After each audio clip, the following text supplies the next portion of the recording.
What's happening, guys? I'm back with another build guide in Warframe. This time I'll go over the Tenet Envoy. First things first, there is no other variant of this weapon, meaning the only way to get it is by spawning a sister or Parvos. This differs from spawning a Kuva Lich.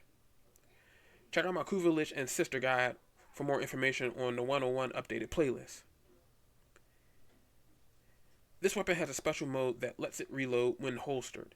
This is a special feature with some of the Tenet weapons, but others may recharge.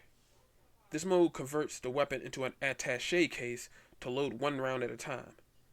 This is useful as you can melee attack enemies when low on ammo in the clip and bypass the long reload time that it can take. Its second ability, when aiming down sights, activates a guided laser that will control the direction your projectiles will go. This, however, makes the rocket move slow for easier aiming. Deactivating aim will cause the projectile to speed up again and head on its projected path. This weapon deals primarily cold damage, which slows down enemy movement and fire rate from the blast radius, and impact damage, which will stagger enemies from direct hits. This weapon, like Kuva weapons, can have a bonus element on it, so make sure you have the Warframe with the element you want on it, referred to as a progenitor frame. It has above average critical chance at 28%, and a status chance sits at a comfortable 24%. Both are really useful, but because of the high critical chance, you will deal tons of damage. So, pair this with critical damage for more bang for your buck. The obvious downsides are the long reload time at 4 seconds to reload the whole weapon. To counter this, bring another weapon and let it reload one round at a time to keep at least one rocket available in reserve. You will automatically pick up primary ammo when on the move or killing enemies for drops. The second downside is the blast radius, which is 8 meters wide.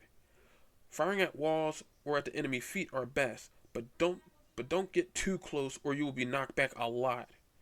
Mods that reduce or prevent knockback is best if you want to slap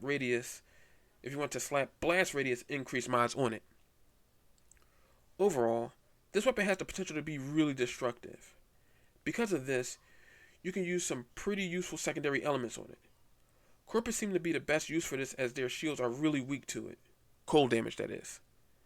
Some high-level Grineer are also vulnerable if you go pure cold damage as well.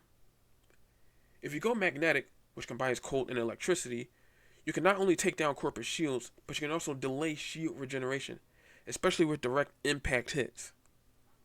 If you go viral, which is cold and toxin, you can take out most enemies since Grineer and Corpus are really weak to it.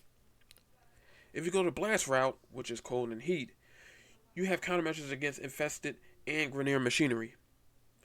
Keep in mind that despite this being powerful, make sure you are not close to the blast as you will get knocked back often and be vulnerable to sustained attacks.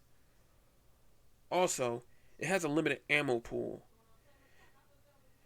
It's still ammo efficient since you can holster the weapon and reload when you pick up ammo on the way. That's all for now. As usual, if you have any questions, be sure to leave a comment down below.